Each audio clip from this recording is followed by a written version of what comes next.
모임 시작하겠습니다.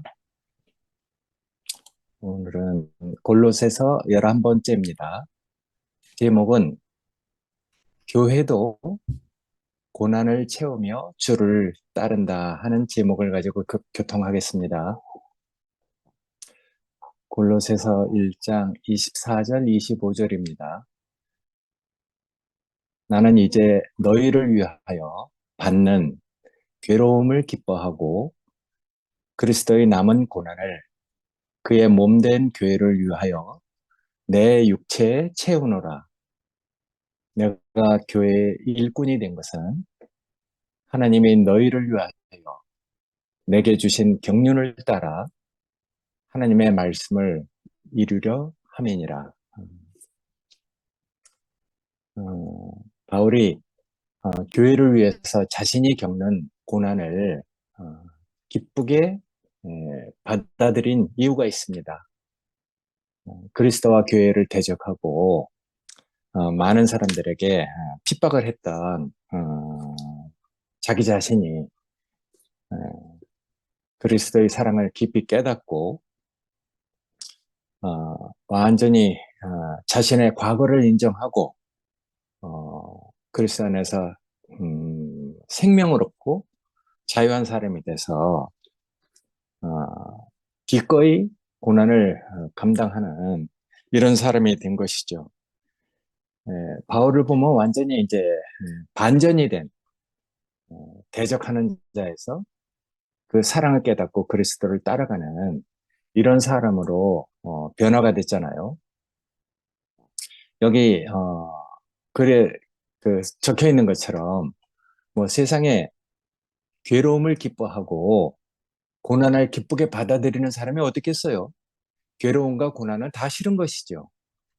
그러나 이제 자기 자신이 그리스도를 어떻게 대접을 했는지, 그는 어떻게 나를 사랑했는지 어, 율법과 옛 종교에서 정말 하나님이 기뻐 받으실 만한 그런 생명을 알게 하시고 완전히 세계를 옮겨준 사람이었었기 때문에 완전히 자기 자신 안에서 완전히 반전이 된 이런 사람으로 이제 그리스도를 따라가고 그리스도의 몸된 교회를 세워가는 사람이었었잖아요.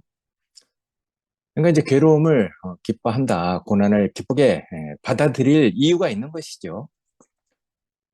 그리고 그리스도께서 먼저 고난을 받으신 것을 깊이 알기 때문에 어, 그래서 이제 이런 놀라운 말을 하는 것이잖아요.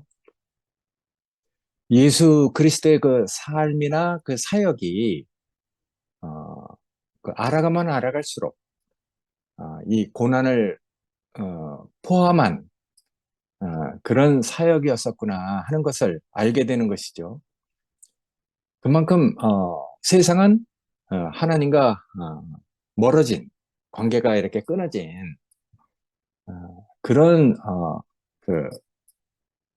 그 상태라는 것이죠. 의인이 없다, 하나도 없다, 하나님을 찾는 사람도 없다, 다 치우쳐 한 가지로 무익하게 됐다. 그건 자기 자신의 고백이잖아요. 자기의 열정과 하나님을 위하는 그런 열심을 가지고 어, 예수의 그 제자들을 핍박했는데 어, 교회를 핍박한 것이 그리스도를 핍박한 것이라는 것을 깨닫고 완전히 자기 자신이 얼마나 하나님을 대적하던 그런 사람이었다는 것을 깨닫고 나서 완전히 이렇게 그 반전이 됐기 때문에 음, 이 복음을 전하면서 받는 괴로움이나 고난을 어, 기쁘게 주님이 그렇게 가셨던 것처럼 자기도 그걸 이렇게 이제 당연하게 받아들이는 사람이 된 것이죠. 그래서 예수 그리스도의 그 삶이 어, 고난을 포함하고 복음 전파를 위해서 그 제자들도 그런 길로 간 것을 자기는 확실히 알고 있는 사람이기 때문에 이제 자기 자신 안에서 완전히 변화된 이런 인식을 얘기하고 있는 것이죠. 그래서 이 사도 바울은 다메섹 도상에서 예수님을 만난 이후 자신이 교회를 핍박한 것이 예수님을 핍박한 것이라는 것을 깨닫게 되고, 이 경험은 그에게 바울에게 하여튼 그리스도와 교회의 연합을 깊게 인식하는 사람이 된 것이죠. 어, 그리스도가 있는 곳에 교회가 분명히 이렇게 세워지고 그 교회와 그리스도는 한 몸이구나. 이거 분리해서 생각할 수 없는 것을 알게 된 것이잖아요. 그래서 그리스도를 따르면서 고난을 받는 것이 그게 바로 교회를 위한 것이고, 그는 이제 교회를 세워가면서 겪는 많은 핍박들, 어려움을 어, 당연하게 자기가 이렇게 받아들이는, 그래서 그리스도께서 남겨놓은 고난을 자기 육체에 채우는 것이라고 이해하게 된 것이죠. 그러니까 이런 깨달음은 어, 바울 자신의 그 사역에서 많은 고난과 어려움을 당연하게 받아들이는 동기가 된 것이잖아요. 예수님도 그렇게 말씀하셨죠. 자신이 하나님의 경륜을 따라서 절망적 상태에 빠져 있는 사람들을 구원해 나갈 때 당연하게 이 하나님을 대적하는 세상과 그 종교, 그런 세계에서 자기가 환영받지 못할 것을 알고 있던 사람이죠. 당연하게 고난이 자신을 따르는 사람들에게, 제자들에게나 자기를 사랑하는 사람들에게 고난이 주어진 길이라고 말씀도 하셨죠. 요한복음에도 그렇게 말씀하셨잖아요. 종이 어떻게 주인보다 더 높겠냐. 그래서 주인이 그렇게 그 핍박을 받으면은 그 주인을 따라가는 너희도 당연하게 주인이 박해를 받은 것처럼 너희도 핍박을 받을 것이다. 이런 얘기를 했잖아요. 그리고 또 어, 자기 십자가를 지고 나를 따르지 않는 자는 내게 합당치 않다. 그런 말도 하셨단 말이에요. 그러니까 그가 세상에서 환영받지 못하고 당연하게 십자가를 지고 핍박을 받으면서 가는 그 길은 자기를 따르는 자들, 제자들이나 자기를 사랑하는 사람에게도 동일하게 그런 핍박이나 박해가 그, 일어날 것을 당연히 알고 있던 사람이죠. 그래서 바울도 예수님의 이 말씀을 깊이 이해하고 사도로서 자신도 동일한 길을 가야 한다고 여기고 있던 사람이잖아요. 그래서 바울은 아마 처음 다메섹 도상에서 예수를 만난 그때서부터, 부름받은 그때서부터 자기의 그 소명에는 고난이 필연적으로 따를 것이라는 것을 아마 직감적으로 알았겠죠. 사도행전에서는 이제 그런 말이 있어요. 그가 내 이름을 위하여 얼마나 고난을 받아야 할 것을 내가 그에게 보이리라.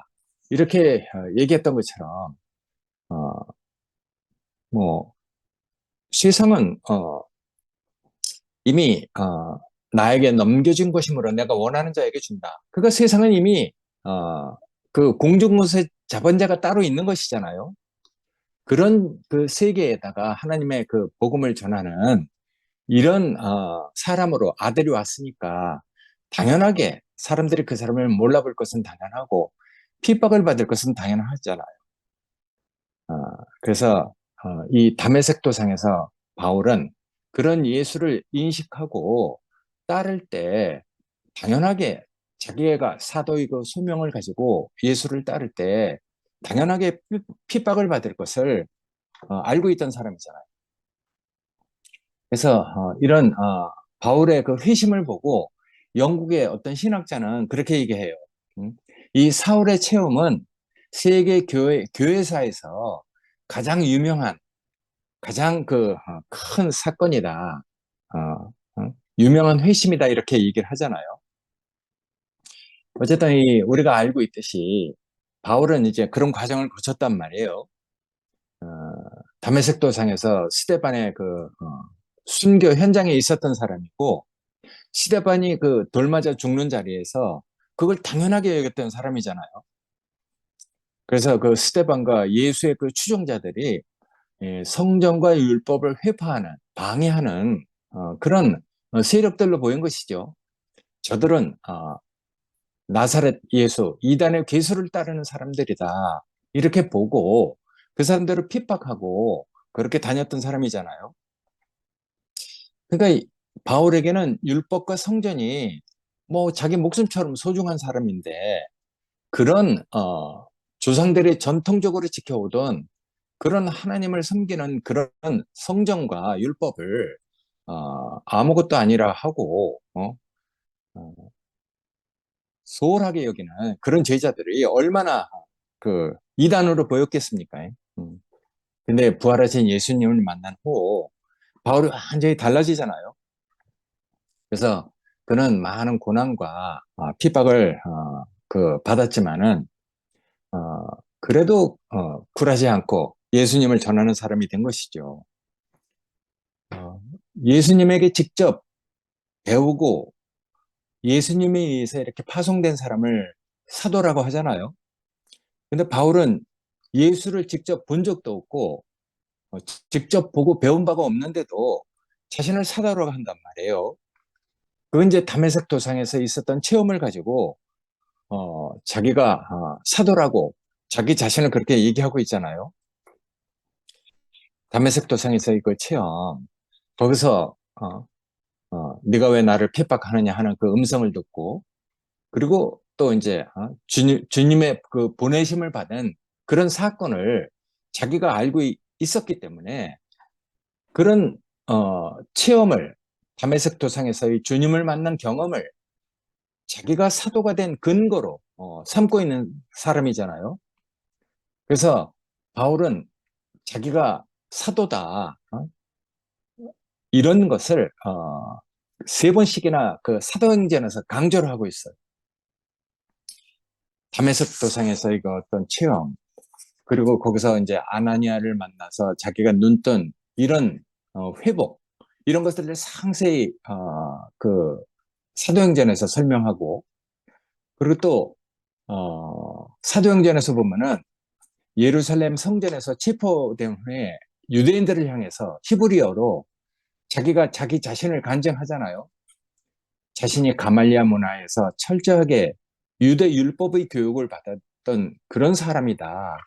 하나님에 대해서 열심히 있던 사람이다. 하면서 자기의 그 사도권을 강조하고 그 뒤에 사도행전 맨 끝에쯤 가서는 바울이 또 아그리빠 왕하고 빌스도 총독 앞에서 자기가 사도직을 받았다는 것을 변호하고 있는 것이죠.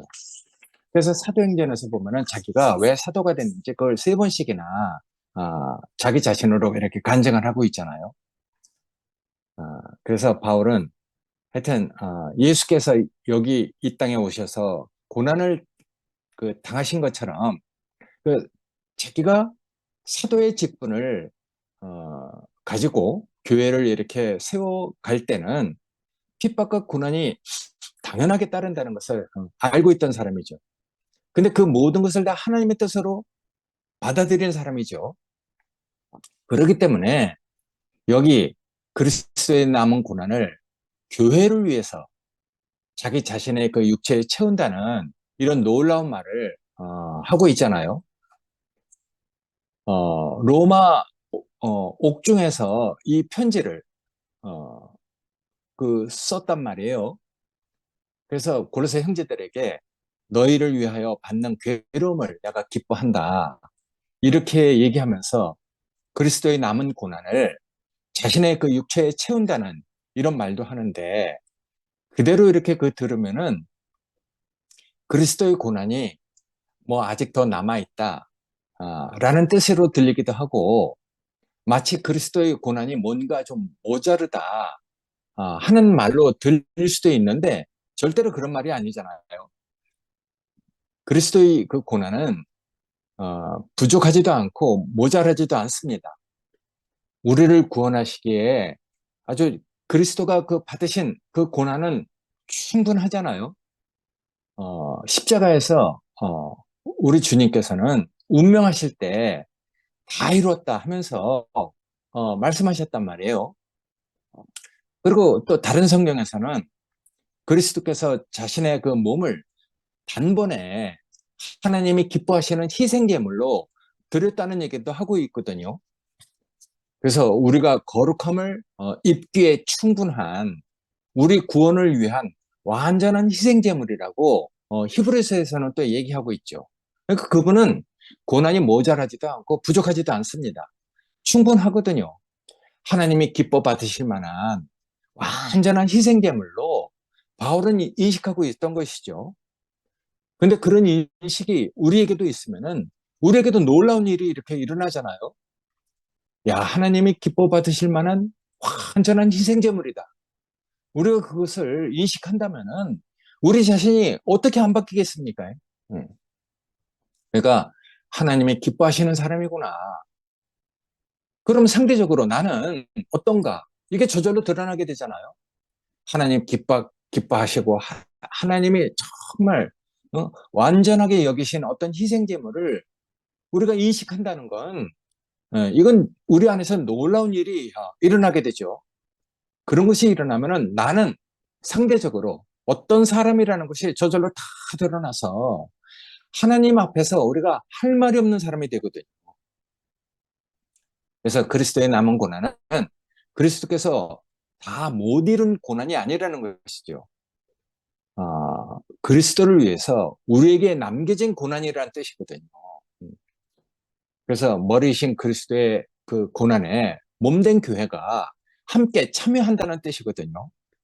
우리 주님이 어? 이 세상에 오셔서 핍박을 받고 갔는데 그분이 하나님이 기뻐하시는 희생제물이고 완전한 그 분이라는 것을 알고 우리가 그분을 우리의 구원으로 나에게 생명을 주신 분으로 우리가 이렇게 인식하고 있다면은 우리에게 그 일어나고 우리가 이렇게 겪어가는 그 많은 어려움도 당연하게 우리가 그렇게 피하지 않고 받아들이는 사람이 되거든요.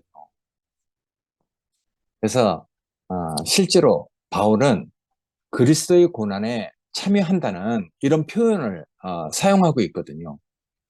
나는 이제 너희를 위하여 받는 괴로움을 기뻐하고 그리스도의 남은 고난을 그의 몸된 교회를 위해서 내 육체에 채운다.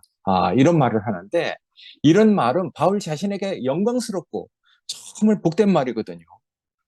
그러니까 우리가 이제 그런 것들이 우리에게 이렇게 공감이 된다는 것, 이건 정말 우리 자신 안에서도 정말 복되는 것이죠.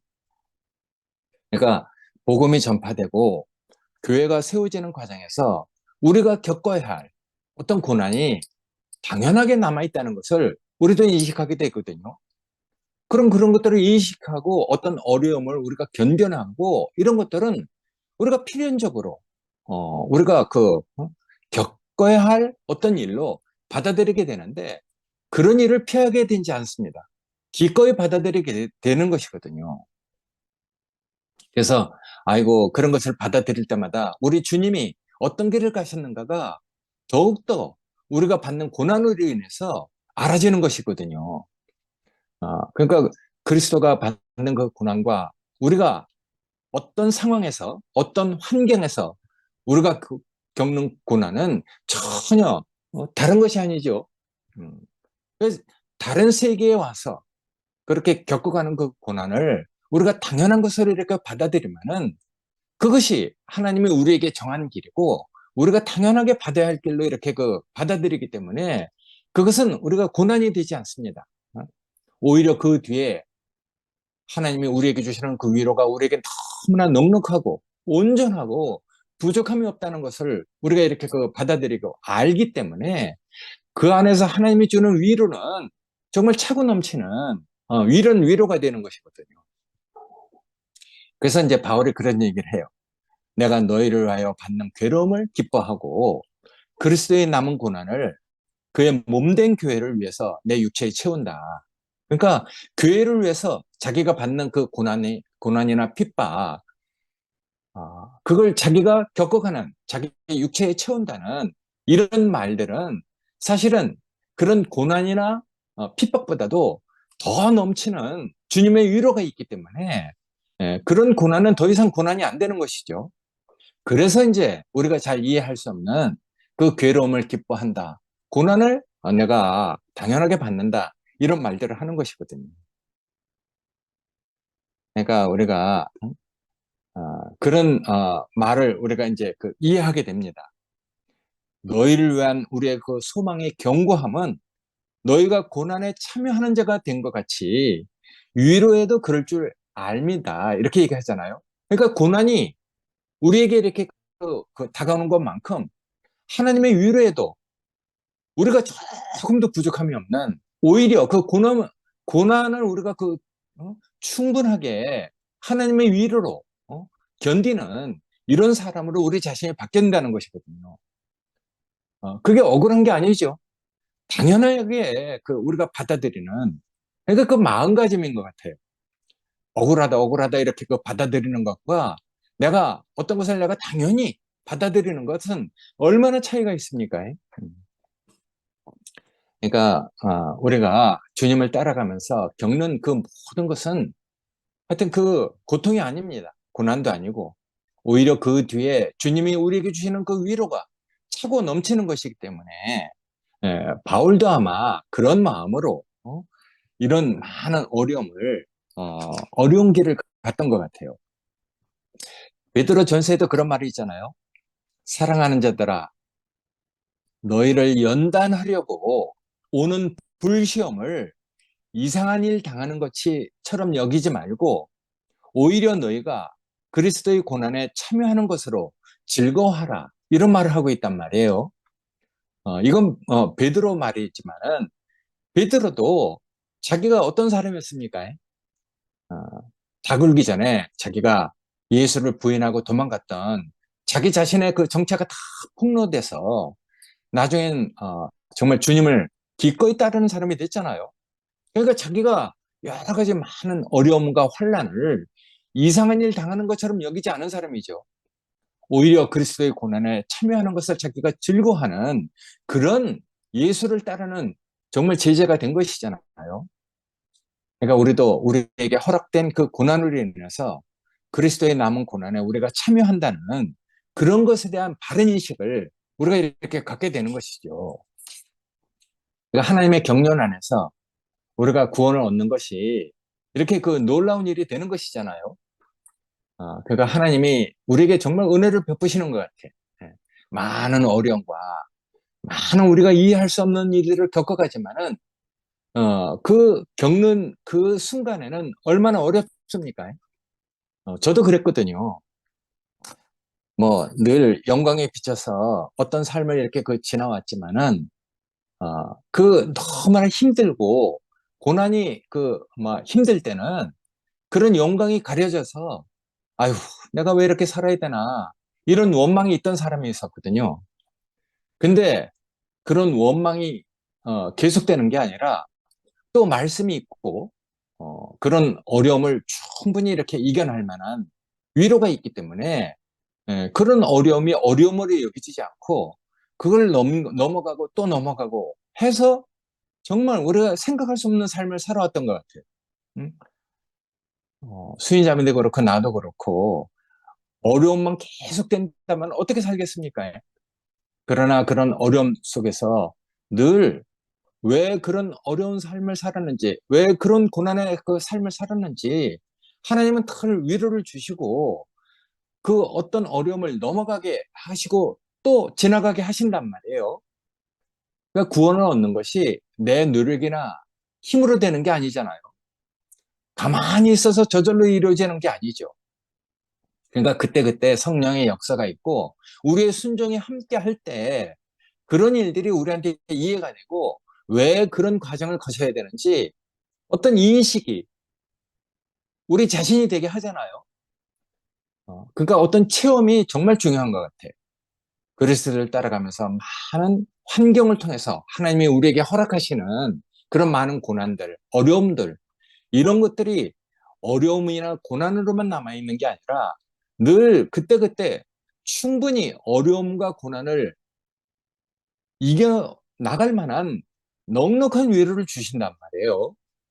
그러니까 주님의 임재와 은혜가 있어도 우리가 순종하지 않으면은 그 길을 당연히 우리에게 정한 길로 내가 그런 운명을 어, 정말 나가야 할 사람으로 받아들여지지 않으면은 그 구원은 이루어지지 않는 것이거든요. 그러니까 하나님이 아무리 은혜를 주고 하나님의 임재가 있다 할지라도 우리가 순종하고 그 길을 내가 내 운명의 길로 하나님이 나에게 정해놓은 그 길로 우리가 받아들여지지 않으면은 우리가 어떻게 주님을 따라갈 수 있겠습니까? 그러니까 하나님의 임재와 은혜가 있어도 우리가 순종하지 않으면은 어떤 일은 이루어질 수 없는 것이거든요. 하나님이 물론 우리를 변화시키지만은 우리가 협력하고 순종하고 또 따를 때 그게 실질적으로 구원이 이루어지잖아요. 우리가 여태까지 다 그렇게 살아왔으니까. 그러니까 하나님이 우리에게 은혜를 베푸신 것이 정말 감사하죠. 어려움으로만 남아있는 게 아니라 그때그때 영광의 빛을 보이시고 말씀을 듣게 하고 말씀을 깨닫게 해서 그 말씀을 힘입어서 그게 단순히 말씀이겠습니까? 그리스도 그분 자신이죠. 그 인격을 그 우리가 따라가게 하시잖아요. 그러니까 우리가 그런 길을 다 걸어왔던 것 같아요. 실질적으로 바울은 이 복음 전파를 위해서 많은 고난을 많이 당한 사람이잖아요. 어, 고린도 후서에서 그렇게 얘기를 해요. 수고를 넘치도록 하고 옥에 갇히기도 하고 내가 더 많이 매도 맞고 여러 번 죽을 뻔했다.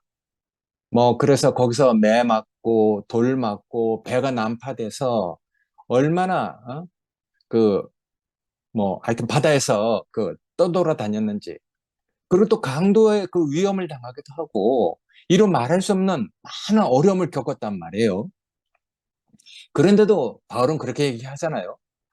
내가 택하신 자들을 위하여 내가 모든 것을 참는 것은 다 하나님의 위로가 있기 때문이다. 그리스도를 따르면서 그 환경에서 오는 그 어려움을 내가 당연히 받아들일 때, 예, 자기는 그게 너무 영광스러운 길을 가는 사람으로 자기 자신을 알게 있는 것이죠. 그러니까 그게 억울한 길이 아니죠. 당연하게 우리가 그 받아야 할 길로, 그렇게 받아들이면은 이 삶이 완전히 바뀌잖아요. 그래서 바울은 하여튼 모든 고난을 단순히 자기 개인적인 어떤 일로 여긴 것이 아니라 교회를 위한 자신이 감당해야 할 어떤 사명으로 이해를 한 것이죠. 그러니까 기꺼이 받아들인 사람하고 억지로 그렇게 가는 사람하고는 차이가 많은 것 같아요. 근데 나중에 하나님께서는 우리에게 은혜를 베푸셔서 정말 우리 주님이 인자는 정한 길로 가거니와 이렇게 자기 길을 가셨던 것처럼 우리도 당연하게 그 길을 우리의 길로, 우리의 운명의 길로 그렇게 가게 하시거든요.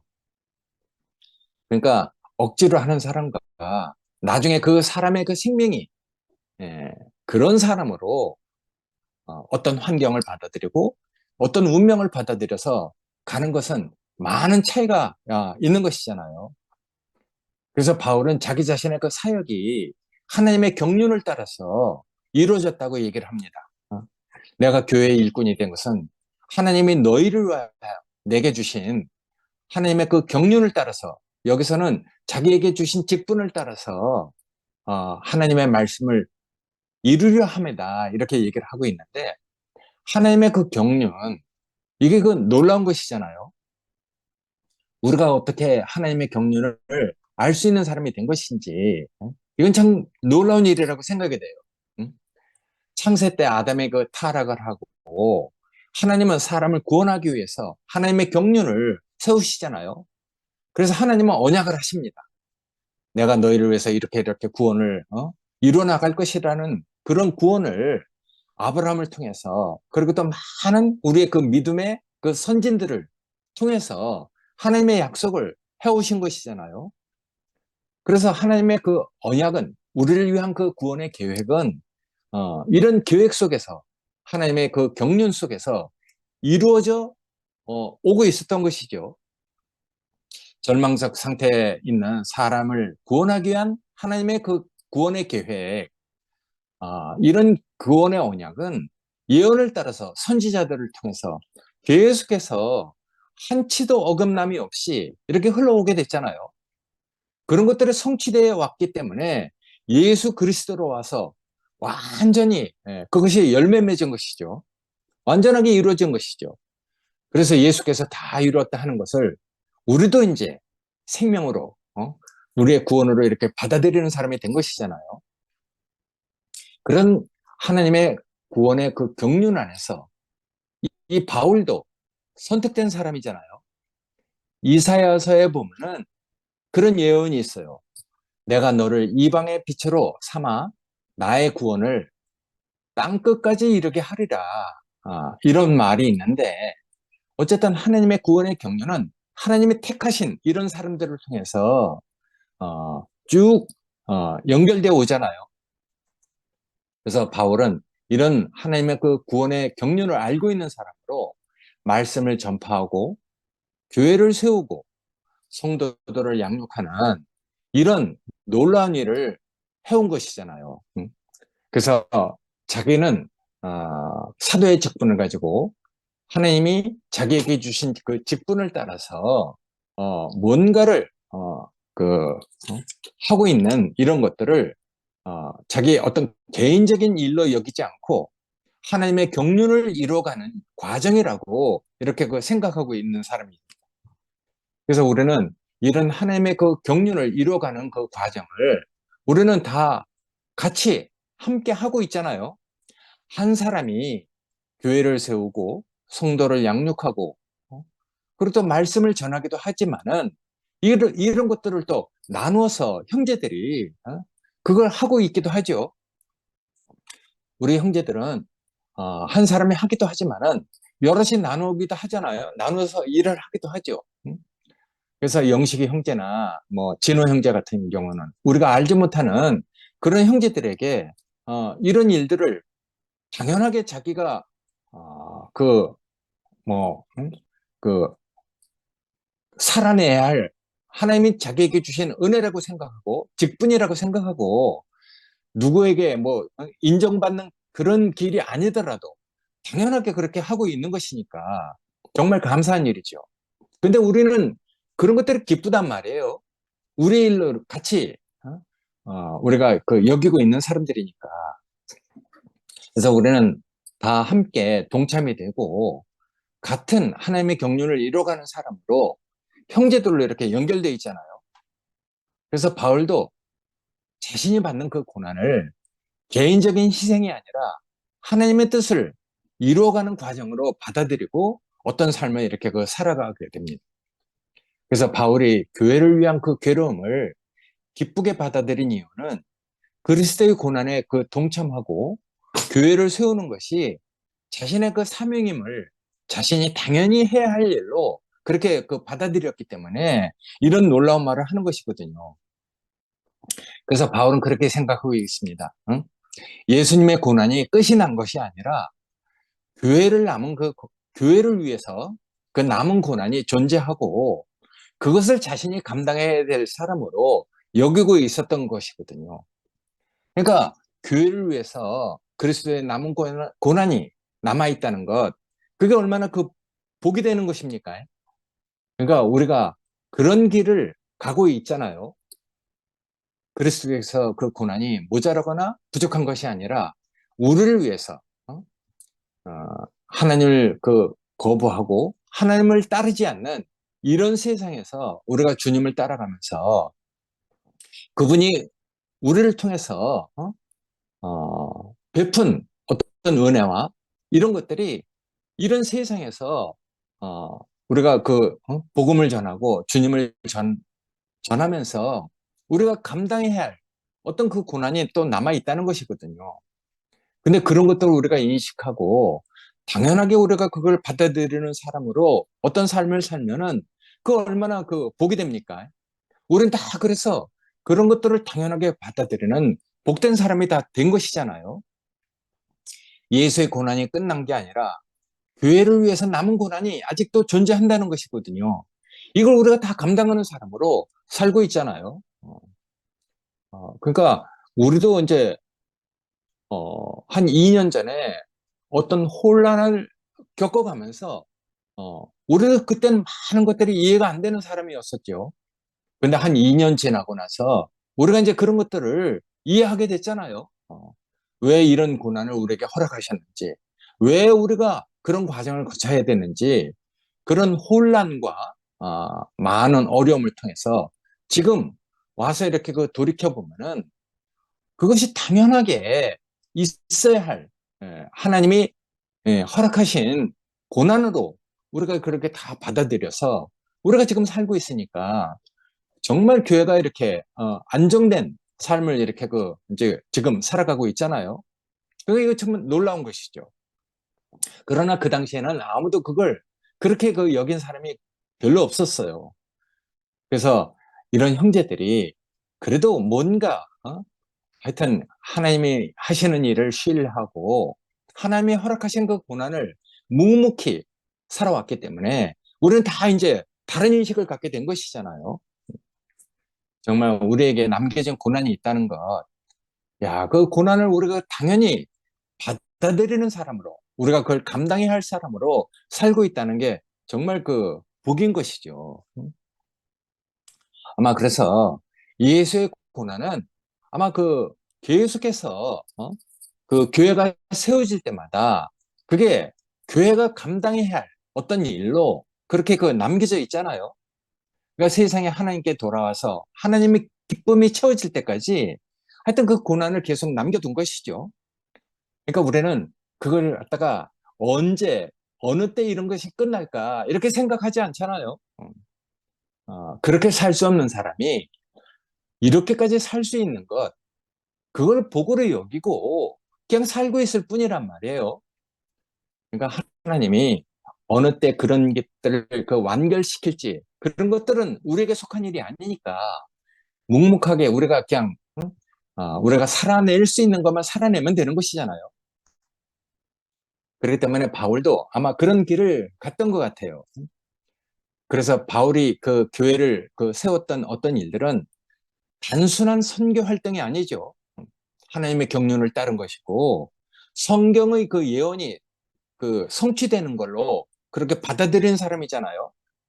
바울은 구약에 대해서 아주 능통한 사람이니까 하나님의 경륜을 예수를 만나서 완전히 다르게 이해한 사람이니까 그래서 바울은 가지고 있는 그 인식이 정말 이제 완전히 다 바뀐 사람이죠. 그래서 그 말씀을 전파하고 교회를 세워가고 하나님의 뜻을 이루어가는 것을 당연한 일로 받아들이고 거기서 오는 그 고난, 어떤 위험한 이런 것들을 당연하게 이렇게 그 받아들인 그런 사람으로 사도의 길을 간 사람이잖아요. 그래서 바울은 여기서 그렇게 말을 합니다. 너희를 위하여 받는 고난을 내가 기뻐하고 그리스도의 남은 고난을 그의 몸된 교회를 위해서 내 육체에 채우노라 이런 말을 하고 있는 것이거든요. 그러니까 이 말의 의미는 하나님의 그 계획 속에서 복음이 전파되고 그런 복음이 또 다른 사람에게 그 전해질 때마다 동반되는 그런 고난을 기쁨으로 자기가 감당한다는 바울 자신의 고백이잖아요. 그거 완전히 그 반전된 이런 사람으로 이 말을 하고 있는 것이죠. 그러니까 바울을 생각하면은 그게 바울만의 이야기가 아니고 다 우리의 이야기가 될 수 있단 말이에요. 그러니까 우리가 다 하여튼 그리스도를 모르는 사람으로 맨 처음에는 정말 이 그리스도를 만나기 전에 우리가 어떻게 살았습니까? 근데 그런 사람에게 하여튼 그리스도를 계시하셔서 우리도 완전히 지금은 그분이 우리에게 주신 그 생명을 우리가 이렇게 우리의 삶으로 우리 운명으로 이렇게 그 살아낼 때 우리도 완전히 반전된 사람으로 하여튼 이렇게 하나님을 따르는 사람이 됐잖아요.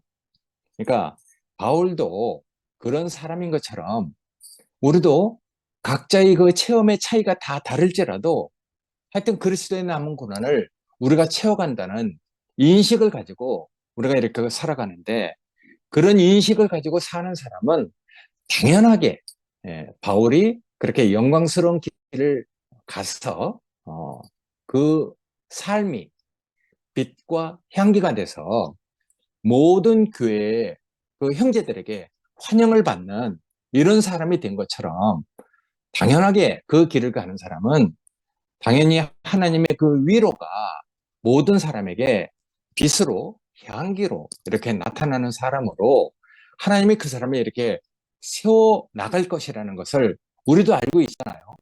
그러니까 그게 너무 감사한 것이죠. 아까 교수님이 그렇게 말씀하셨잖아요. 세상이 어지러우니까 뭐 이런, 어? 뭐 아까는 불이 30군데서 이렇게 났다는 뉴스를 보고 말씀하시는데, 세상이 어지러우면은 이런 혼란스러운 일이 많이 생긴다고 하잖아요. 그러니까 이런 혼란스러운 세상에서 어떻게 우리가 내 나라는 여기에 속한 나라가 아니다 하는 인식을 가지고 우리가 주님을 따르는 사람이 됐는지, 우리도 체험이 다 다르지만은 우리의 그 인식 안에서 완전히 반전이 된 그런 사람으로 우리가 주님을 따라가고 있단 말이에요. 그러니까 이게 참 감사한 일이죠. 응? 그래서 바울이 당연하게 그리스도를 만나서 완전히 그 안에서 자기 자신의 그 인격이 완전히 반전된 사람처럼 우리도 그런 사람으로 그리스도를 이렇게 따라가는 그런 사람으로 이렇게 변화됐다는 것, 그런 이런 변화를 나 혼자만 느끼는 게 아니라 형제들을 통해서 이렇게 누리고 있단 말이에요. 그러니까 우리가 이런 것들이 교회가 우리에게 주는 기쁨이죠. 교회가 우리에게 주는 위로고. 그래서 바울이 경험한 것처럼 그리스도의 사랑을 우리가 깨달으면은 모든 것이 다 반전이 되잖아요. 자신의 과거를 다 인정하고도 자유를 누릴 수 있고, 그리스도의 사랑 안에서 기꺼이 고난도 감당하는 사람으로 우리 자신이 다 변화가 되는 것이죠. 이것이 그리스도 안에서 이루어지는 반전이잖아요. 형제들을 통해서 이런 것들을 볼 때 하나님 하시는 일이 얼마나 놀라운지. 그래서 이런 것들이 우리 안에서 나타날 때 그 한 사람 한 사람을 통해서 나타나는 인격의 변화는 정말 놀라운 것이죠. 어, 고난조차도 기쁨이 되고 남을 탓하지 않고 당연하게 자기가 그걸 받아들이고 사는 삶, 억지로 교회 생활을 하는 게 아니라 기쁨으로 형제들과 어울려서 주님을 따라가는 삶, 이런 것들이 복음이 이뤄내는 놀라운 변화잖아요. 그러니까 이건 참 복된 것이죠. 어, 형제들이 우리에게 주시는 위로와 그 기쁨이 교회를 통하지 않으면 우리가 어떻게 얻겠습니까?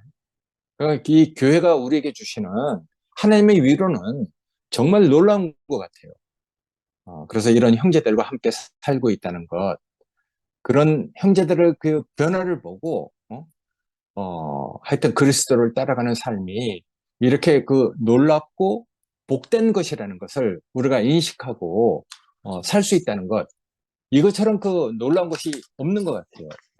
그래서 우리도 어, 주님을 따라가면서 우리에게 남겨진 고난을 우리가 당연히 우리가 이렇게 받아들이고 주님을 따라가는 삶으로 살고 있잖아요. 그러니까 이런 것들이 우리에게 주시는 하나님의 은혜죠. 가까이 현정회를 볼 때도 우리가 어, 개인적으로 볼 때는 어떻게 가까워질 수 있겠습니까? 그러나 이 현정이가 아이고 상근이가 놀랍게 하여튼 살려내서 변화되는 모습을 보면은 정말 우리가 속으로 정말 놀랍잖아요. 다 감탄을 하고. 그러니까 어, 어, 이런 것들이 세상에 없는 것이죠. 저기 찬재 목사님이 많은 목회 생활을 하고 이렇게 우리 교회를 요새 정말 자주 오시는데 이런 변화를 보는 것이잖아요. 어떻게 교회가 저런 사람을 다 용납하는가? 세상에선 있을 수 없는 일이잖아요. 그런데 교회는 모든 것을 다 용납하면서 그리스도의 몸으로 이렇게 건축돼 가고 있는 세상에 없는 모습을 본단 말이에요. 그러니까 그게 신기해서 계속 오시는 거라. 어? 그러니까 이런 것들은 세상에서 없는 일들이거든요. 그러니까 우리가 이런 모든 것이 다 열려 있는 교회. 우리가 이런 것들을 다 용납할 수 있는 사람들이 아니었었잖아요. 근데 그리스도 안에서 우리에게 정말 하나님의 그 위로가 있고 하나님이 하시는 놀라운 일을 우리가 이렇게 그 보고 있으니까 우리가 생각할 수 없는 그 마음을 가지고 교회 생활을 하고 있단 말이에요. 어, 우리가 다 이런 사람이 아니었잖아요. 옛날에 다 입대고 우리가 만지고 이랬던 사람인데 지금은 어떤 일을 두고 만지는 사람이 별로 없어요. 입대는 사람도 별로 없거든요. 다 묵묵히 하나님 하시는 일을 지켜보고 교회를 그리스도가 어떻게 세워가는지 그것을 다 형제들이 감당하고 있기 때문에 우리 교회가 이렇게 아름다운 교회로 세워져 가고 있다고 이렇게 생각이 됩니다. 이런 것들이 다 형제들이 우리에게 주시는 은혜죠. 어떤 형제들과 같이 이렇게 교회 생활하고 살고 있다는 것이 너무나 하여튼 그 복된 일로 여겨집니다. 감사합니다. 아멘.